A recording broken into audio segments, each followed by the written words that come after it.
Good to be with you. Okay, so let's go ahead and pull up the Senate Democrats as they introduce the D.C. statehood bill. This reads, quote, "This isn't a Republican or Democratic issue.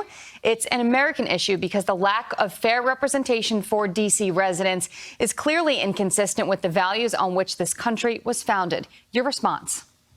Well, Article 1, Section A of the Constitution says this is clearly unconstitutional. The Constitution says that we will set aside a district that would be the seat of our government.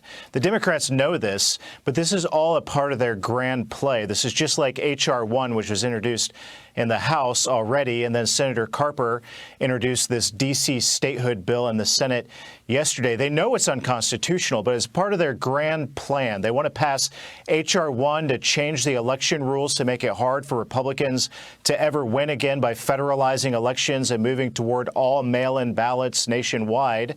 They want to give the United States Senate 2 more Democrat senators, and by the time the Supreme Court rules that this is unconstitutional, that's when they'll pack the court.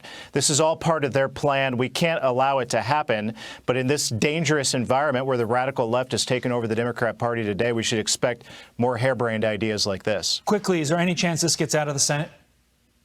I hope not.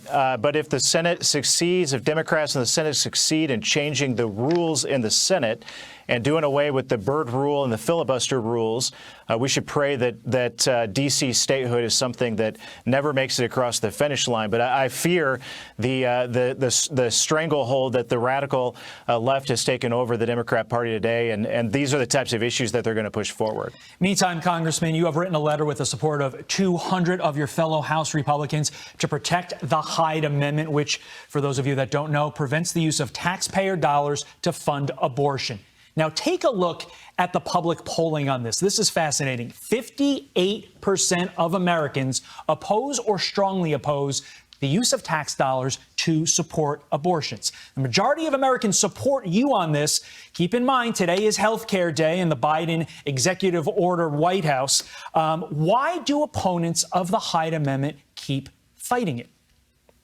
This is an incredible example of how far to the left the Democrat Party has gone. I was at the inauguration last Wednesday where President Biden gave a speech about unity and moving our country, bringing our country together and moving our country forward. There's nothing unifying about doing away with something that's been bipartisan for 45 years. Every Democrat president since Jimmy Carter, even Joe Biden himself as recently as 2019, supported the Hyde Amendment, which blocks your taxpayer dollars to go toward funding abortion. What's incredible about this letter that I led, that 199 of my colleagues joined me in signing, almost every single Republican in the House signed this letter, is that I invited Democrats to sign it too.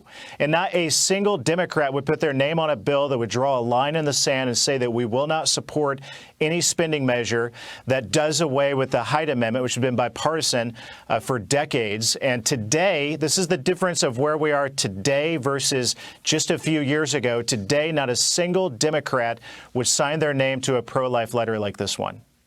Wow, definitely something we're going to keep following, and we know you will as well. Congressman Jim Beggs, thanks for joining us, and keep us updated. Thank you.